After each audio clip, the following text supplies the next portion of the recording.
যখন আমরা শুরু করলাম তখন দেখলাম প্রথমত হচ্ছে আমাদের দেশে কোনো ফুটবল নিয়ে কোনো পলিসি ছিল না, সবাই জাস্ট দানের মাধ্যমে দেখতো।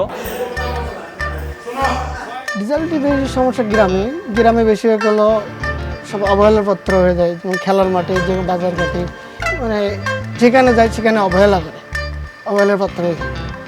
দেশের দক্ষিণ অঞ্চলের এটা আছি আমরা, এবং এটা হচ্ছে সাতক্ষীরা জেলা।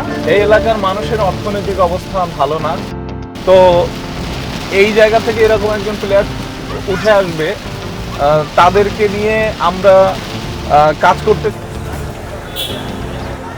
জি, ঢাকায় গিয়ে অনেক ভালো হয়েছে, অনেক সুবিধা, মানে এই যে টিমরাই সুযোগ ভালো জায়গায় খেলতে উঠতে পারে সেটা আমাদের জন্য ভালো, আমাদের গর্ব, আমাদের গ্রামবাসীর গর্ব। আমেরিকা কোনো দল যাওয়া এবং গর্বের সম্মানের। তো ভিসার ব্যাপারে আমরা আসলে খুবই উদ্বিগ্ন এবং সন্দিহান যে আমরা আসলে ভিসাটা সঠিক সময় পাবো কি না।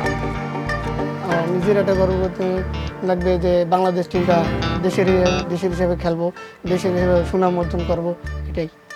যদি ভিসা সংক্রান্ত কারণে আমরা এই বছর না আসতে পারি, আমাদের কার্যক্রমকে আরো সুসংগঠিত করব এবং যাতে আমরা 26 সনের জেনুইন কাপে অংশগ্রহণ করতে পারি।